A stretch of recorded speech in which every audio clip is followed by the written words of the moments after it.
जिंदगी की खुशियां। एक बार की बात है, एक लड़का एक बुजुर्ग बाबा के पास जाता है। वह लड़का अपनी जिंदगी में बहुत परेशान था। घर की सारी जिम्मेदारियां उसी पर थीं और इसी वजह से वह अपने आप को भी ज्यादा टाइम नहीं दे पाता था और बस दिन रात काम किया करता था। वह उसके दोस्तों और उसके फैमिली वालों को भी टाइम नहीं दे पाता था। उसके जो दोस्त थे वह टूर पर जाया करते थे, लेकिन यह नहीं जा पाता था और इसी वजह से उसकी खुशी छिन सी गई थी। उसे भी नहीं पता था कि वह लास्ट टाइम कब दिल से खुश हुआ था, क्योंकि वह काम में बहुत उलझ सा गया था और उसकी मेंटल हेल्थ भी खराब हो रही थी।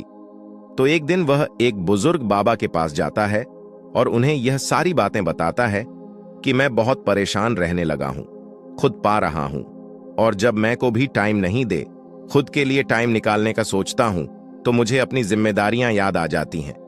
मैं पागल सा हो गया हूं। अब आप ही मुझे कोई रास्ता बताइए। वो बुजुर्ग बाबा उस लड़के को कल नदी के पास आने के लिए बोलता है। यह लड़का जब कल नदी के पास जाता है तो देखता है कि वह बुजुर्ग बाबा पहले से ही वहां उसका इंतजार कर रहे थे। लड़का बाबा से कहता है कि बताइए बाबा, अब मुझे क्या करना है। वह बुजुर्ग बाबा उस लड़के से कहते हैं कि बताता हूं, लेकिन पहले हमें नदी के उस साइड में जाना है। मतलब नदी के उस किनारे पर जाने के बाद मैं तुम्हें बताऊंगा कि तुम्हें क्या करना चाहिए। लड़के को उनकी बात समझ नहीं आई कि नदी के उस किनारे पर जाने के बाद ही क्यों बताना है, लेकिन फिर भी लड़के ने बाबा से कहा कि चलिए फिर हम नदी पार करके नदी के उस किनारे पर चले जाते हैं। तभी बाबा ने उससे कहा कि ऐसे नहीं, हम उस किनारे पर तब जाएंगे जब इस नदी का पूरा पानी सूख जाएगा। जब इस नदी की जमीन दिखनी शुरू हो जाएंगी तब हम दोनों इस नदी में से चलते हुए नदी को पार करके उस साइड में जाएंगे। लड़के ने बाबा की तरफ देखते हुए कहा कि बाबा, आप यह क्या बोल रहे हो? जैनब इस नदी का सारा पानी सूख जाएगा तब हम यह नदी पार करके उस साइड में जाएंगे, तो शायद ऐसा कभी नहीं होगा और हम उस साइड में जा ही नहीं पाएंगे। यह बात बोलते हुए वह लड़का समझ गया कि बाबा उसे क्या कहना चाहते हैं।